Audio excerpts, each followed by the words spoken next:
Renting versus buying. The question is old as the time itself.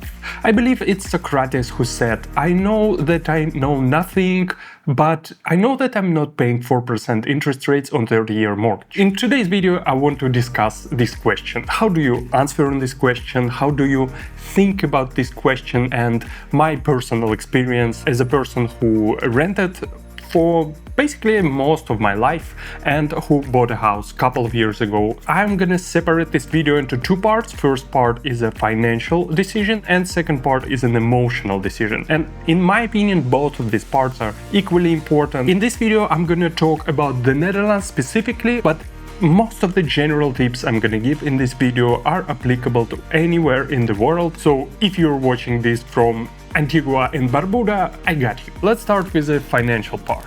First of all, many people do the direct comparison. So you have a monthly mortgage payments and you have a monthly rental payment. This is where I think most people make a bit of a mistake because it's like comparing oranges and apples.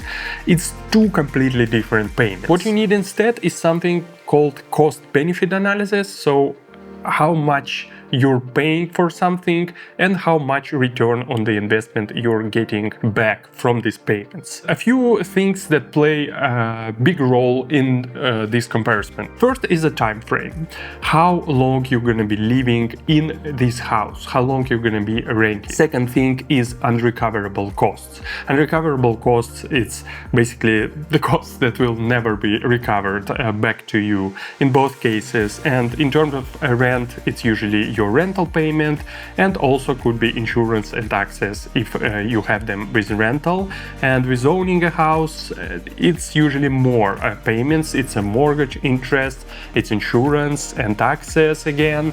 But also it's a maintenance of the house, it's all the repairs. Also in some countries, owner association payments exist, and also of course transactional costs that you need to do when you're buying a house. Third important thing is investment difference, and this is where I think most people don't do a correct comparison, because usually your rental payments are lower than mortgage payments, and also with mortgage payments you have an upfront cost. When you're renting, you need to take this into account and actually compare renting plus investment in stock market, for example, versus buying a house. This is where the comparison starts to become interesting, starts to become fair, and this is where most people are surprised that renting in some cases could be more beneficial in a financial term. I'm gonna say it right away, if you just renting a house, spending all the rest of the money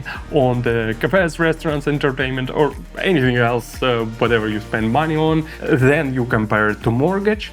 In most of the cases, mortgage is more beneficial financially. It's pretty easy because mortgage contains investment in itself. Mortgage builds equity, and if you're just renting and don't build equity, basically you're missing out on an investment opportunity. If you decided I don't want to be an investor, maybe not as consistent, you're not good with forcing yourself invest every month, it's very possible that buying a house is a good thing for you because it's automatically built equity for you and you cannot really panic, right? You cannot open your investment app and it's like, Apple is minus 10% and sell everything. You cannot sell your house right away. Well, you can, but it's much harder. And I think in that case, maybe buying a house is actually a good decision. But for many people who want to invest money in stock market, renting sometimes can be more beneficial because that's where the actual magic happens. All right. At this point of the video, you're thinking, okay, Dima, this is really hard to grasp. Let's talk actual numbers. I actually build a calculator that automatically assess buying versus rental decision. It's a part of my guide to buying a house in the Netherlands. If you are curious about this guide, if you wanted to purchase for yourself, check it out by this link or the link in the description. If you just in case want to purchase only a calculator access, just send me email on this email address, or you can find it in the description as well, and we can figure it out. This is how it basically looks. You have a bunch of inputs on the left, most importantly your house price, your purchase costs one time, and your mortgage settings and house owning costs. You can all adjust these green inputs. So here on the right you also have a bunch of calculations. I'm not gonna dive into them. I explained them pretty thoroughly in the guide to buying a house videos. The most importantly here is this: rent or buy. Basically we compare a difference of costs, equity, and then we compare how much net we have with renting and how much net we have with buying. And this is years. So this is the first year of owning, second year, third year of owning. Let's take a look. So we have this house, 380,000. It's actually how much I paid for a house. And we have this your current rent, 1,680 euro. And we have like a mortgage 4.12. There are some assumption of house price growth, some assumptions in terms of rent growth and stock growth rate. We're gonna be paying 1,840 euro in mortgage payments compared to 1,680 euro, and we invest the difference, and we also invest this one-time purchase cost. In that case, as you can see, only first year of owning a house it makes sense to rent, and then starting from the second year it's already a buy is a better decision. But this is a little bit weird comparison, as the current rent is 1,680 was my rent in The Hague, and this is price of the house in Zwolle, so it's not really fair comparison. And Zwolle rent is at the point when I bought a house a couple of years ago, it was around 800 euro, maybe 900 euro. It's actually already a completely different picture. You have the first 4 years, so unless you're owning a house for the 5 years, it makes sense to continue renting. But if we increase the house price, for example, to very expensive house, like say 750,000, in that case, as you can see, it makes only sense to rent a house, because basically if you manage to find a rent for 800 euro, it doesn't make sense to buy a house for 750,000 euro. But of course it's also not fair comparison, as 750,000 is probably the cost of a house somewhere in Amsterdam, and the rent is there like 2,500 for example. And you see picture here again that renting for the first year is much more convenient. But there's a lot of assumptions in this table, and nobody really can tell you how much house owning cost will grow, how much current rent will grow, how much house maintenance will grow, etc, etc, and of course how much house pricing will grow. As you can see, there are a lot of assumptions and really unknown variables in this table, and the only way to know where the housing or rental market will go, we need a crystal ball that shows the future. My personal thinking about this, that although we see, at least in the Netherlands, that housing prices go up like crazy in recent years, it shouldn't be like this, and the government will continue doing everything they can to stop this increase, and so at some point we'll maybe get to the very slow market growth. The way I personally think about this is as an asset, your house is very dependent on the country where it built. It depends a lot on the area, on the government, and when you invest in the stock market, and I'm a big proponent of investing in the world index funds, so you basically invest in the whole world. You putting a bet that the whole world will continue grow, even if the whole industry or the whole country will go bankrupt or to the default, your assets will still continue to grow because you invested in such a diversified portfolio. In that sense, when we're comparing investing into housing or in the world ETF, I would personally prefer world ETF at any day. But of course, with index funds, you don't get to live in them, and with a house you can live inside. There is one very simplified rule how you can also think about this without calculators, without assumptions, etc. But This is very simplified. I discovered this on the Ben Felix channel.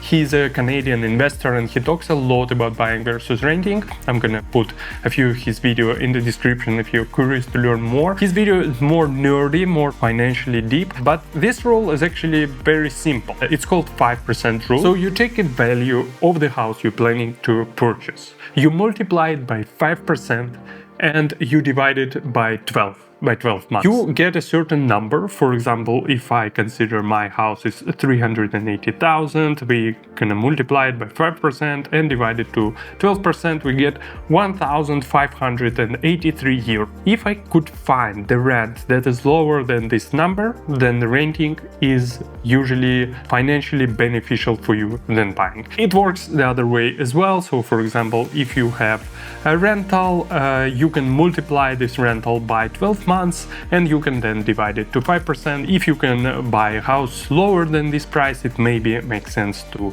buy a house. Now let's get real. Do you really watching this video to listen all about financial mumbo jumbo, or you internally already made the decision to buy a house and you're just looking for a validation on YouTube? Because that's what I did when I was deciding to buy a house. This is where emotional criteria plays a huge role. To be completely honest, this is how most of the people make a decision about rental versus buying, is emotions, is actually owning a place. This is the most important part. If you really feel like you want to buy a house and you really feel like you're going to be decorating it, you really see yourself or your family living in it, I think all the financial stuff doesn't really play that huge of a role, and you just do you and just buy a house. That's it. In this part, I just wanted to give you a good old pros and cons list, what I personally think, and the advantages and disadvantages of buying and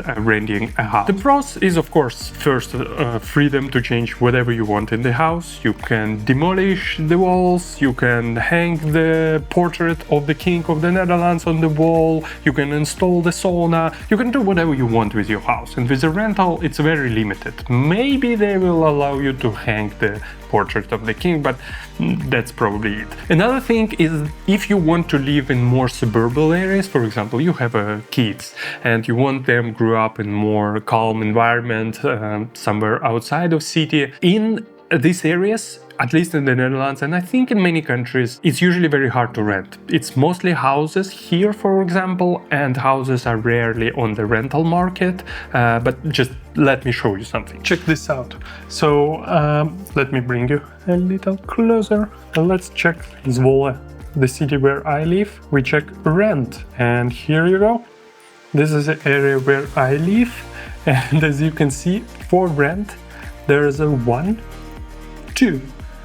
two houses available for the rent for the whole area. And as you can see, the whole Zwolle is also doesn't have many houses. That's how some of the cities looks if you want to rent there. It's close to impossible. The next thing is no attachment to the rental market and to the landlord. When you're renting, you're very attached to this person. They decided to sell a house, next thing, and you need to find a new place. And also with the mortgage payments, if you get an annuity mortgage type, you get the fixed payments every month. Internally, they're not really the same because your interest rates part and equity part are always changing, but you're paying a stable payment for the next 30 years. And with the rental, it could change, it could sometimes be unexpected changes. The last thing is probably kids. I think, as we already established, in some areas it's harder to rent, but also the type of housing, at least here in the Netherlands. Most of the rental is in apartments and in apartment complexes within the city limits. Most of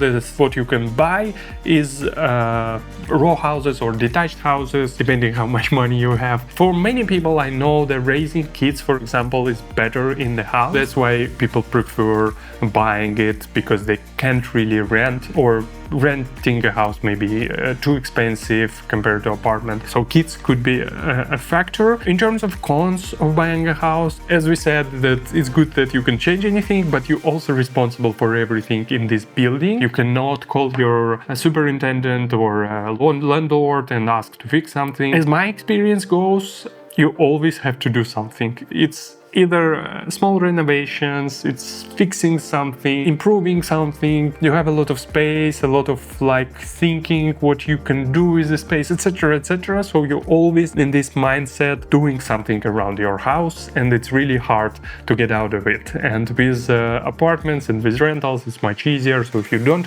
want to think about it, buying has this disadvantage. Also, lower flexibility is another one, because you're doing a long-term commitment to owning a place. You can move, but it's not as easy as terminating a rental contract if you want to live in different cities, or if you're planning to change your job. Of course, with rental is much more flexible if you want to move somewhere at some point. As we already established, you usually, at least in the Netherlands, own a house and rent an apartment. And in terms of utilities and energy prices, a house is of course much more expensive. With a rental, small apartment, it's of course much cheaper, and sometimes rent even include utilities. Another one is just the legal and bureaucratic things you need to go through. I think buying a house in the Netherlands is more or less straightforward, but you still need to do a lot of a lot of paperwork, and you need to hire real estate agents, maybe a mortgage advisor. If you don't want to deal with it, rental is much easier. You get your contract,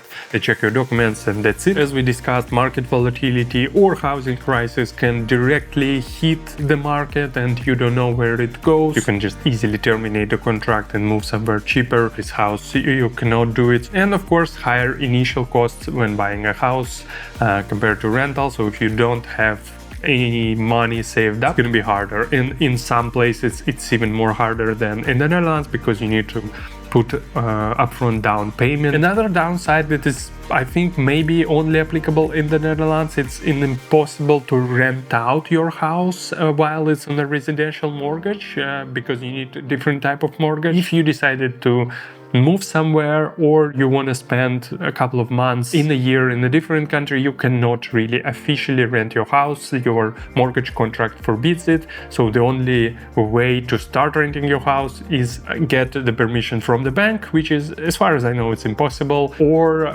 you just pay out your mortgage, which is quite a hard thing to do. And now I just want to quickly go through my personal experience of renting versus buying. First of all, I usually very serious, you can see by this video, when it comes to any purchases. I created this calculator partially for myself to weigh out the decision, and I usually spend hours and hours of research, reading reviews and stuff. But when it came to house, I think it still wasn't 100% financial decision. I think I wanted to own my own property for the first time in my life, because I was always renting. So it was maybe 60% financial, 40% emotional. I'm super happy with the purchase, to be honest. In terms of money, our house grown quite a while. I think it's up already 70,000 euro on the market, which is absolutely crazy in 2 years. But there are still some things I really don't like. The biggest things for me is that I cannot change the city as quick. I'm a little bit crazy person in that regard.